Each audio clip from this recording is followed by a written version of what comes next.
Okay, good afternoon, everybody. My name is Kevin McMahill, and I'm the Sheriff of the Las Vegas Metropolitan Police Department.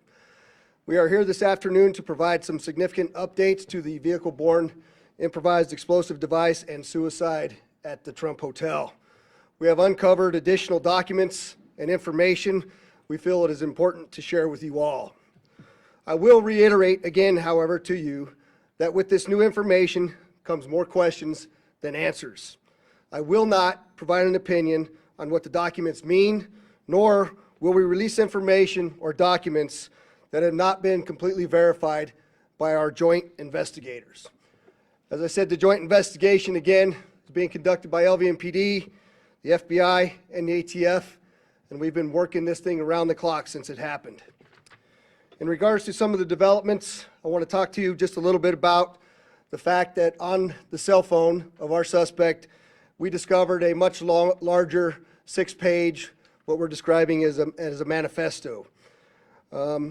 This is in addition to the previously released 2 letters and the email that was sent to the mentioned podcast host. On this particular 6-page document, there is material that we still have not been able to work completely through with our federal partners and the Department of Defense, and some of that material may be classified, so we will not be releasing that document yet in its entirety. You will see some excerpts from that document here in just a few moments. New evidence has also emerged that this death was a suicide and that a V-bid or a car bomb was used in the incident. We'll talk a little bit about that. Of particular note, we also have clear evidence in this case now that the suspect used ChatGPT, artificial intelligence, to help plan his attack. I'd also like to note that in these documents you will see that the suspect believed he was being followed all the way from Colorado. And I want to make it clear that our suspect in this case has never had a criminal history, nor was he on the radar of the FBI or the LVMPD prior to this bombing. For some of the significant updates, I'm going to turn this over to Assistant Sheriff Dory Corrin to go through those processes. Dory? All right, good afternoon. I'm Assistant Sheriff Dory Corrin at the Las Vegas Metropolitan Police Department. I oversee our Homeland Security and Investigative Services group. As I mentioned last time, that includes our counterterrorism unit, which is one of the key elements working this case. As the sheriff pointed out, we have a few developments, one on the video analysis and the video evidence that we've recovered, the other is on the physical evidence that we've recovered from the vehicle, and finally the digital forensics. So I'll begin with the video analysis. We now have video footage that we're able to confirm that the suspect did prepare and stage for his planned attack. You'll see the suspect here in the video. He'll end up pulling out a can of racing fuel from the back of the vehicle, and then he'll start pouring that racing fuel onto the back where there's contents of explosive materials. You'll see that in just a moment here. It's a white can. We did recover that can from the vehicle and did confirm that it was racing fuel. In addition to this video, after you see him pouring it, you're going to see as the vehicle drives away, you'll end up seeing fuel leaking from the vehicle, which is consistent with what you're seeing him pour. So he'll seal the vehicle right here, and then he'll start driving off, and you'll start seeing traces of fuel that's dripping from the back of the vehicle. You'll see other parts here, and you guys can take a closer look after the fact too to try to see the dark spots versus the spots that were dry before. In addition to this video, we also have additional evidence that includes showing that the vehicle was leaking upon his arrival to Trump Towers. So in just a moment here, you'll start seeing right there, you'll see a trail of liquid falling from the back of the vehicle. And you'll see a before and after comparison in just a moment of the valet right before he drives onto the valet area and after, which will show you the fuel leaking from the vehicle. The other thing is there's a video here that we're going to show you that will show that his hands are on the steering wheel as he's driving up to the valet. There was some conversation about whether the vehicle was in self-driving mode. We've already addressed that in terms of the technical data that we collected, but also you can see that his hands are on the steering wheel as he's pulling up. And then finally, we're going to show a video here, and ATF will elaborate on this a little further in their briefing, but of the explosion that occurs. You're going to see frame by frame, you'll see an initial flash prior to the larger explosion. So we'll pause right there. That's the initial flash that happens right before the large explosion. You're going to see a still in a moment. Right there's the initial flash. And then following that is the large explosion. The other thing that you're seeing circled in red there is, we believe, fumes from all of the racing fuel that was poured inside the vehicle and on the back. It ignited first, which is consistent with the briefing that you're going to get from the ATF on how the actual explosive materials were ignited. The next area I want to talk about briefly is the physical evidence recovered from the vehicle. There were 3 cart casings, 50 caliber expended cart casings that were recovered. You can see images from the forensics there. What's very important about these cart casings in terms of what happened in that vehicle, 2 of the cart casings had primers that were burned out due to the intense heat. This is consistent with the type of explosion that we believe occurred, and again, ATF will expand a little bit more on that. However, 1 of the 3 cart casings, as you can see, shows that the primer was punched, which basically means that it was shot through a gun, which is consistent with what we believe happened, that he ended up using the firearm to commit suicide. In addition to that, just want to revisit the firearm damage. There were 2 firearms that were recovered, the AR pistol and the Desert Eagle handgun. On the AR pistol, we found that it was inoperable, so we were limited on the ballistics analysis that can be done. However, we did find that there was a damaged cartridge inside the AR pistol that looks like it was damaged from the intense heat, which would have caused the round to go off, but it was not fired by the gun. Secondly, the Desert Eagle handgun, when we did the forensic analysis on that, we did find that there was 1 unfired cartridge inside of the firearm, which is consistent with the firearm having been discharged and the reload happening, putting another bullet into the chamber. The other area, just very quickly on the explosives, our lab did do some tests and they did confirm the presence of ammonium nitrate and aluminum. Our financial records, his journal entries, a variety of other things confirm that he did purchase what he believed was tannerite, but it was a different form of exploding targets that has has ammonium nitrate and aluminum in it, which is one of the explosive materials that he had. Transition over to the digital forensics. We had briefly mentioned that there was a note in his phone that was titled surveillance log or surveil log, and it was more of a journal of activities. It did point out people he thought were following him at various instances. We will work on trying to get as much of that information out as possible, but just so you can kind of have an idea here, there's kind of a little bit of a summary. So for example, on December 27th, you can see he talks about purchasing the firearms, in particular the Desert Eagle and the AR pistol. On December 28th, the following day, just an excerpt for you, he talks about picking up the Cybertruck as a rental and purchasing exploding targets. On December 29th, he talks about purchasing camping gear as well as white gas, which we believe is the fuel. On December 31st, he talks about reaching a decision point, and he talks about committing to the Grand Canyon, that he plans on conducting surveillance at the glass walkway and identifying a launch route. The sheriff had mentioned this earlier. We wanted to be able to provide additional details to you on that topic. Continuing on the digital forensics, well, actually, I will just reference that. When he talks about the Grand Canyon, that was on December 31st.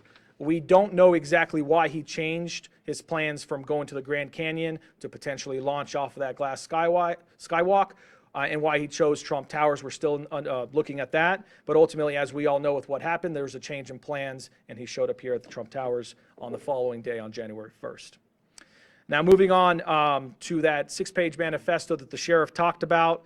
This document was found as part of the digital forensic analysis of his phone. There's a variance of grievances and a constant evolution of his plans or intents of what he wanted to do. There's mentions of political and social and cultural issues to include criticism of the current administration. He also does write in there that he was super high on weed and drinking, which we are still working to confirm. And then he discusses the Cybertruck being used as a vehicle-borne improvised explosive device. He also says that he has graphic encounters from his military experience that replay in his head over and over, and that now he feels like he's a shell of a human being with nothing to live for. This is important not only because it points out the suicidal component, but it also talks about the mental health that he was dealing with, mental health issues that he was dealing with. Just continuing on that manifesto, a few other excerpts for now is he discusses the concerns about the withdrawal from Afghanistan and losing his teammates, which again builds upon that potential PTSD that we're referring to. He does transition at some point and talks about being concerned of the media labeling him as a terrorist and that he had no intent on killing anyone else aside from himself. But finally, one of the last points in there, because this constant flow back and forth of different thoughts, he does talk about his intent to make this as public as possible and that he is loaded up on boom and quotations and fireworks for New Year's. Moving on to another part of the digital forensics, the sheriff talked about how the suspect in this case used ChatGPT to plan out his attack. You're going to see a few of the entries that he posted. This is chronological by date, but he basically starts using ChatGPT, which is a generative AI, to be able to get information on how to conduct this particular plot. So ultimately, you'll see that he looks at trying to figure out the amount of explosives needed in order to conduct the explosion he was looking to cause. He also talks about, in the next set of questions, you'll see he's trying to figure out where to buy fireworks and how much of it to buy. He looks at the equivalence of those fireworks and how they compare to TNT and other types of explosive material.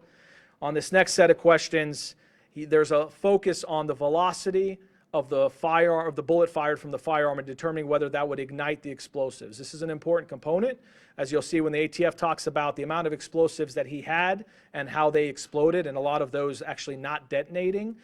Ultimately, that has to do with the research on ChatGPT, determining that he needed at least 2,000 feet per second velocity on the firearm in order to be able to actually cause a full detonation of all the explosives he had. And then finally, on the last one, he talks about this more about the amount of material he needs, and also interest in how to buy a phone without providing any personal identifying information. And then finally here, just on the last piece on the digital forensics, we talked a little bit about the data recovered from the Tesla. There were 3 devices recovered. Originally, we were talking about the SDMI chip and the thumb drive. Technically, there are 3 components in there that we're able to try to analyze forensically. The SDMI chip only contains mechanical data, does not contain videos. That we did look at, and Tesla is proprietary to Tesla. They are helping us try to recover any kind of technical information about the vehicle at the time of the explosion. The USB drive is where videos are stored. That was damaged. We were able to pull partial videos, which we talked about, and we showed you the video from Kingman, Arizona. And then there's the restraint control model, which is very common to a lot of vehicles, where you have a mechanism in there to be able to record crash data. We did recover that. As of now, we don't have any valuable information from it because it did not trigger a crash. But most importantly, there's been conversation about in-cabin video and why don't we have video that shows exactly what happened inside the vehicle. As described to us from Tesla, the in-cabin video only records when you're in full self-driving mode, and it does not save that data. So it actually is just a live recording that basically happens to alarm the driver if they're falling asleep or something like that while it's in full self-driving mode. We know through the forensic analysis and through the work with Tesla that the vehicle was not in self-driving mode, so this feature would not have been activated, which is why we don't have video footage of the in-cabin activity.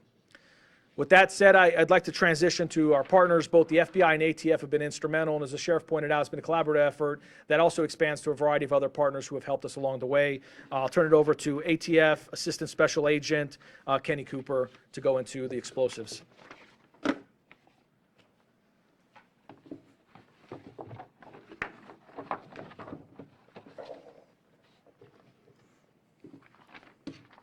Good afternoon, everyone. My name is Kenny Cooper. I'm an Assistant Special Agent in charge at ATF San Francisco Field Division. One of the main goals of ATF in this investigation is to provide an assessment of the design, construction, and the effects of this explosive event. Our preliminary assessment includes the following. An explosion did occur with up to 60+ pounds of pyrotechnic material. This is an explosion and not a detonation. At this time, there has been no purchase records or physical evidence recovered from the scene that indicate any type of remote control, remote detonation, or sophisticated timed initiation system was used. The initial explosion is a fuel air explosion. It in turn ignites the fireworks and other explosive materials that were inside the Cybertruck. The evidence supports and suggests a large portion of almost 20 gallons of fuel were poured over the fireworks and the explosive materials that were inside the cargo compartments of the Cybertruck. To date, our national response team experts have been able to calculate a minimum net explosive weight of 60.2 pounds of explosive material. This material is a combination of exploding targets, smokeless powder, consumer fireworks, and other aerial shells. This explosion was enhanced by Coleman fuel, VP racing fuel, MSR super fuel, and 70 pounds of Eagle Magnum lead shot, essentially bird shot. The estimated 60.2 pounds of explosive weight is a minimum amount of purchase based on purchase records and the residue that remained from the event. That true total could be much higher. In fact, we still have investigative leads as far as the purchase material that once we have those calculations will change. The initiating flame to these explosives could have been from several possible sources and cannot be confirmed or eliminated at this point of this investigation. Due to the near simultaneous fatal gunshot, fatal gunshot, and device initiation, it is possible that the muzzle flash alone was an initiation source to the fuel air explosion. Other possibilities that cannot be ruled out and could include something as simple as the suspect lighting a flame source just prior to pulling the trigger of the semi-automatic pistol. Also, there's remnants and evidence that there was hobby fuse strung basically from the front of the compartment to the rear. That hobby fuse the way that we found it, could absolutely be an ignition source to the fuel air explosion. And the third possibility that we're not ruling out, and we have to continue to work with Tesla in the forensic download of the information from the vehicle, is a potential of an electrical short within the vehicle. And that electrical short could result in the ignition of the flammable vapors. This was kind of covered really well before, but just to draw some attention to the video evidence, if you can go to like the very first frame, you just had right there. So that initial flash point is consistent with the area of the driver that was found in that vehicle and the self-inflicted gunshot wound. That is consistent from our belief that muzzle flash alone could initiate this fuel air explosion.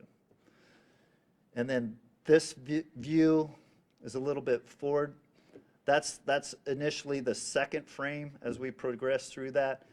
That visual just visually characterizes exactly what a fuel air explosion is as it propagates from the initial ignition and eventually moves throughout the vehicle.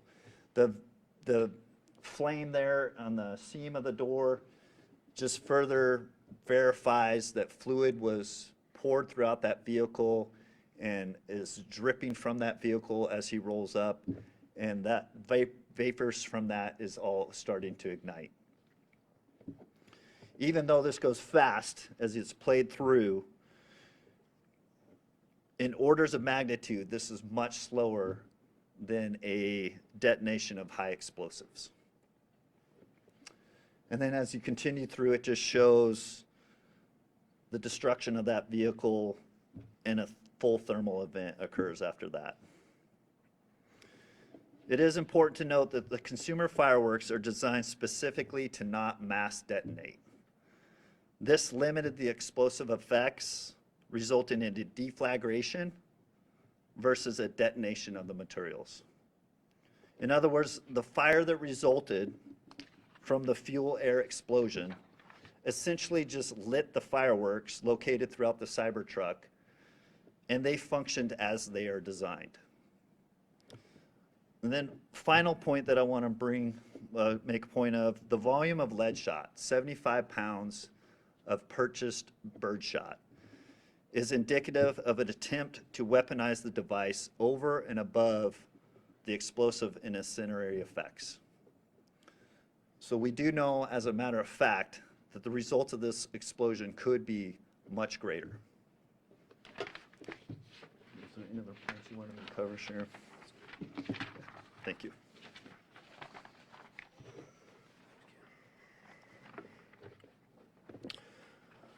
So obviously, with a lot of new information, you can tell that this investigation is far from over. I will tell you that we still have an outstanding laptop, another mobile phone, and a smartwatch that we still need to get into and recover information from. We will continue to work towards that end. My public information office will be releasing a link to at least the ChatGPT information and some of the information that we released out here today. I would like to just pause for a moment and take a chance to thank the tireless efforts of all of the detectives, the agents, federal and local, for the work that they've done on this. They haven't rested for a day. We brought resources in from all around the country to get us to where we're at. They've just been remarkable, and I want to publicly acknowledge them. There remains much to investigate and to analyze about this incident so that we can, number one, learn from it, but number two, continue to keep our community safe. With that, I'll take a few questions. If you please don't mind identifying yourself and who you're with. David. Thank you for taking my question. David Sharns, KLAS TV. You guys have been careful not to talk about how he built what he built. Is it concerning that he was able to use ChatGPT to ask and get an answer and be successful? So the question is it concerning to us that he was able to use ChatGPT to get an answer on how to build some of what he did? I would answer that question by telling you that we knew that AI was going to change the game at some point or another in really all of our lives. And certainly, I think this is the first incidents that I'm aware of on U.S. soil where ChatGPT is utilized to help an individual build a particular device, to learn information all across the country as they're moving forward. And so absolutely, it's a concerning moment for us, but it's also goes back to my last point, that it's instructive to us, right? It's instructive to us across this great country of ours to share with other law enforcement and other entities about what it is that we know and how it is that we know it, which is exactly why I'm going back to releasing the information. When we know that we're not going to compromise sources and methods of the way information is obtained, we have been leaning forward in releasing every single document that we possibly can, and we will do that as long as it doesn't endanger anybody's lives moving forward. So we'll continue to do that, but yes, 100%, I think the ChatGPT was a game changer for us here. And I'm sorry, right? Hi, Kristen Drummond. Hi, Kristen. We see the video of him pouring that gasoline all over the Cybertruck. Where exactly was that? I know you gave us a rough idea of where he stopped. So where was that in Las Vegas? And was that fuel purchased here in Las Vegas, or was that along the drive coming here? So the question is where specifically on the video that we showed that he was pouring the gas into the back of the truck? I'm sorry, the second part again. And was that fuel purchased here in Right. Vegas, or did he bring it in among the other ammunition and fireworks that he purchased along? And was the vehicle or the gasoline purchased here in Las Vegas? We believe that this was purchased along his route on the way out here. We're continuing to look at all the places that he stopped to actually purchase both the birdshot and the other things that were mentioned as to being in the back of the vehicle. So not 100% confirmation yet, but that video was taken from a parking lot at Flamingo and Koval. It took us a little while to get to the video to be able to zoom in on where it was at, but our digital forensics lab was able to actually get to that video, enhance it enough so that we could see specifically what was going on. We knew we possibly had that, but it just took a while for us to get to where we're at. And did any witnesses see him pouring that gasoline on the truck there? We don't have any. Yeah, the question was, do we have any witnesses that actually saw him pouring the gasoline? I could tell you could see he's in the corner there. We have not yet found anybody in the community that witnessed the pouring of that fuel into the Cybertruck, but if there's anybody that out there saw that, please contact us. We do need that information. With the Review Journal, is there a scenario in which this is considered a terrorist attack or a So the question is, do we consider this a terrorist attack or an attempted terrorist attack? And I would just simply say that we haven't closed any doors on what where our investigation is going to lead us and what we label it as. As of now, we have nobody that we're going to be prosecuting for this case, but we haven't closed a single door on what the investigation is looking at. Anybody else? Back to David. Why, obviously his writings and what's on the phone are important to figure out why we're here today. But when we talk about the document that was sent to the podcasters and his other writings, why is that important? Why do we, I mean, obviously we want to see it, but why does Right. it matter in your investigation? So the question is why does what he sent to the podcaster matter in our investigation and releasing of all of the documents that we're releasing here today? And I think it goes to show his mental status. It goes to show what he was thinking. It goes to show what his intent was or was not.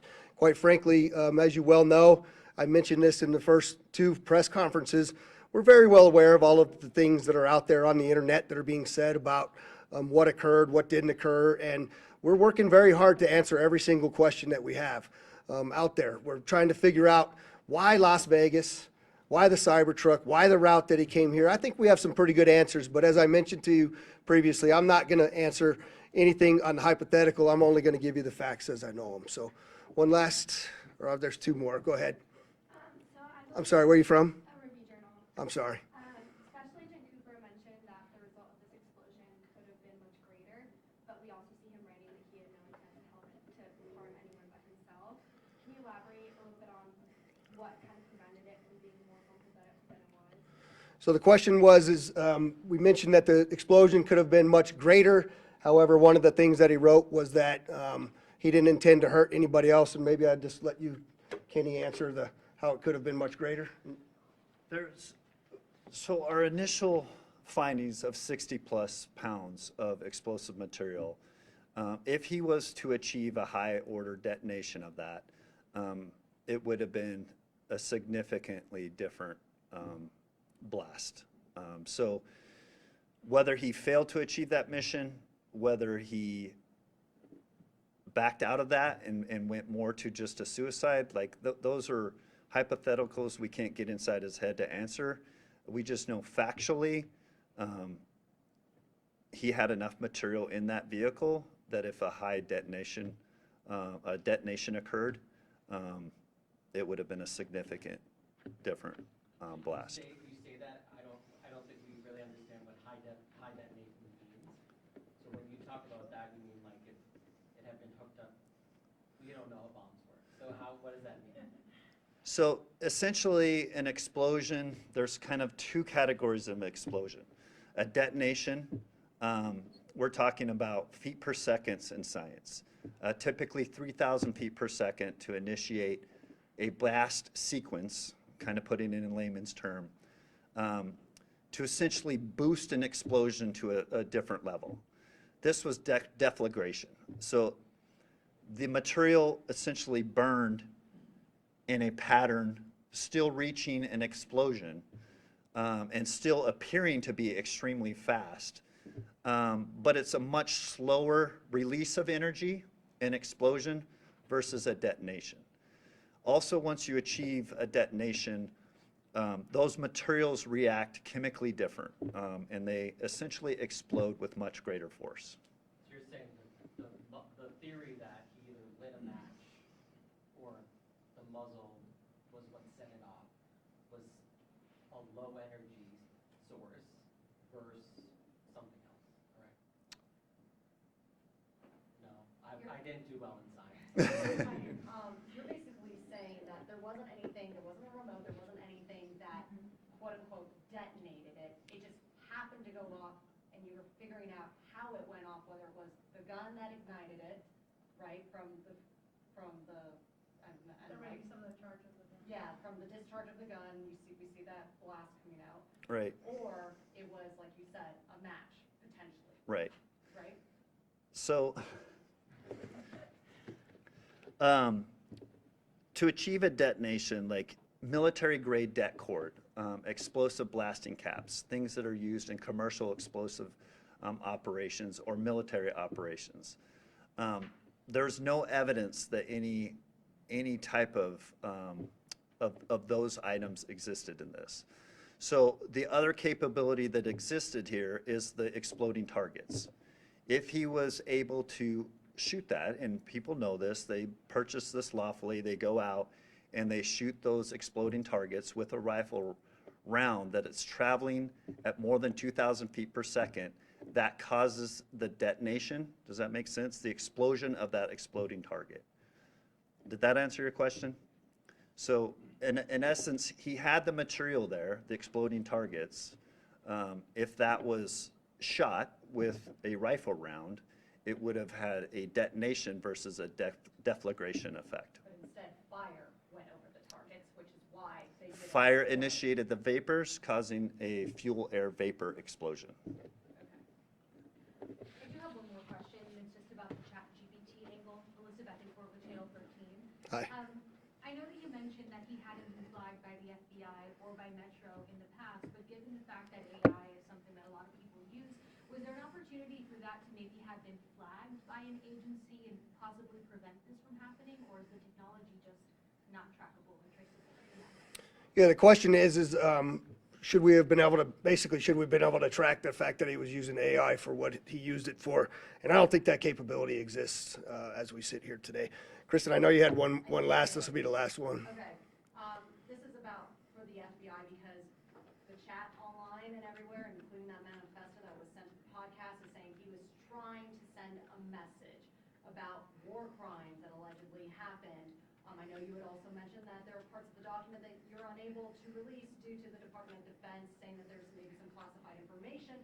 So is there any validity to what he said in that initial email out to the podcast? Yeah, so the question is there any validity to what he put into the initial email that he had sent out to the podcast? And I can't tell you the answer to that question at this point. There's a number of, I'm sorry? And the FBI? Would you want to comment on it? Spencer Evans, Special Agent in Charge of the FBI's Las Vegas Division. In terms of a question about the validity of what Livelsberger put out to the public, either in the two-page manifesto or additional documentation we're discovering, we're not speaking to the content. I can say, as Sheriff Corrin described and others, it runs the gamut. I mean, he's talking about feeling that he was, surveilled, guilt. You can tell there's, some anguish there, some frustration with the government. I mean, there's a whole host of things. So we haven't gotten into, what's legitimate, what's not. The only thing that, out of an abundance of caution, in as much as there's Department of Defense equities that speak to sources and methods or something else that would endanger folks overseas, that's not being released. But beyond that, we haven't vetted any of his writings to determine, what's legitimate and what was in his own head. Including whatever happened in 2019? Yeah, including, he alleges a variety of things, and we haven't gotten into the weeds on any of that. Confirm that podcast email is him. Yeah, so we have confirmed that the document that he sent to the podcast, we know that he was the one that sent that document. That's correct. All right, again, thank you all for coming. We appreciate you getting this information out. Thanks.